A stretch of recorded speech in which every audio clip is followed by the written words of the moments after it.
এই যে লোকটারে আমরা এখানে গেলাম, যাওয়ার পর কোর্টে ওখানে দেখি ওরা পরিচয়, ওকে চিহ্নিত মানিক এবং শান্ত, তারপর হচ্ছে আপনার কাজল, এরা চিহ্নিত আওয়ামী লীগের সময় ছিল হাবুর সাথে ৫৫ ওয়ার্ডে। ওনার সাথে ওনাকে দেখে বললাম ভাই আপনি এখানে কেন? এই কথা বলার পর উনি রীতিমতো বললো আমাদের বিএনপি এরা যুবদলের এরা চাঁদাবাজি করতে আসছে। আমার অতর্কিত হামলা, আমার এত প্রকার হামলা করছে, আমার কাছে ভিডিও লাইভ আছে এবং ভিডিওর প্রমাণ এর মধ্যে আছে যে প্রায় ৭০-৮০ জন সন্ত্রাসী ছাত্রলীগ, কতিপয় যুবলীগ এবং আওয়ামী লীগের এরা কোর্টের মধ্যে এসে মব সৃষ্টি করে বলছে যে আপনার সন্ত্রাসী চাঁদাবাজি করতে আসছে বিএনপি।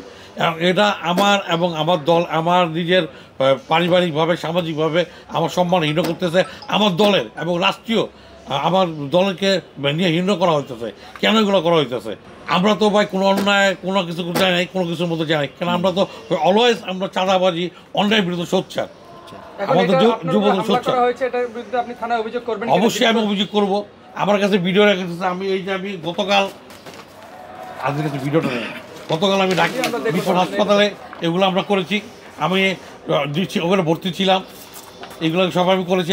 আমাকে প্রায় ৭০-৮০ জন এরা ছাত্রলীগ যুবলীগ কতিপয় এবং চিহ্নিত, তাদের নামে বিভিন্ন সময় বিভিন্ন মামলা আছে বিভিন্ন থানায়, তারা এই কাজগুলো করছে। আইন শৃঙ্খলা বাহিনী আমি আশেপাশে কাউকে আমরা পাইনি, কাউকে পাইনি, আমরা আশেপাশে কেউ ছিল না। এটা আমাদের প্রশ্ন, কিভাবে তারা এখানে আসে, কিভাবে তারা আওয়ামী লীগের চিহ্নিত ছাত্রলীগ, তারা ওয়ার্ড সভাপতি ছিল, ওয়ার্ড সাধারণ সম্পাদক ছিল, তারা কিভাবে এখানে আসে? আপনি অনেক সুন্দর একটা যুবলীগের যারা ছিল তারা কিভাবে আসে? তারা আমাদের দেখা মতো বলে এরা যুবদলের, এরা চাঁদাবাজি করতে আসে। আমি প্রথমে বলেছি মব, এই যে একটা মব হচ্ছে, আসলে কি আমরা দেশবাসী কি এগুলো কি খেয়াল করছি না? এটা কি হচ্ছে ভাই?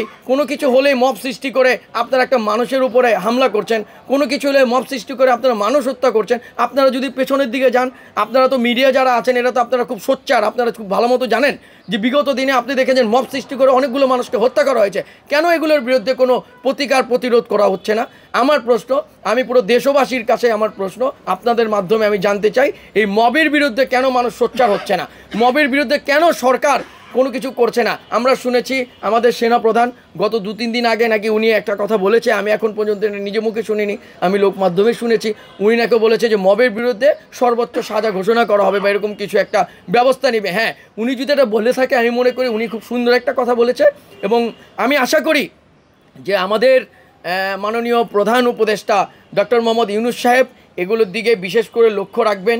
ইন্ধন দিচ্ছে হচ্ছে ওরা নিজেরা যে ইন্ধন দিচ্ছে, এটার পেছনে কলকাতা আছে 100% জামাত বা অন্য কেউ যে কেউ এটা ইন্ধন আমাদের দলের কেউ না। নিষিদ্ধ ঘোষিত আওয়ামী লীগ যারা আছে এরা এখনও সোচ্চার, এদেরকে নামমাত্রই নিষিদ্ধ করা হয়েছে, কিন্তু এরা আসলে এখনও সোচ্চার, এরা এখনও ফ্যাসিজম ছড়াচ্ছে এবং এরাই এগুলোর ইন্ধন দিচ্ছে আমার মনে হচ্ছে। বিশেষ করে 95 ওয়ার্ডের হাবুর সাথে যে আপনার ছিল মানিক, ও চিহ্নিত সন্ত্রাসী এবং ওর শালার নাম হচ্ছে কি জিতু, এরা চিহ্নিত সন্ত্রাসী, চিহ্নিত আওয়ামী লীগ, চিহ্নিত সব কিছু পর্দারি, ওরা 95 ওয়ার্ডের ছাত্রলীগের এবং মূল দলের।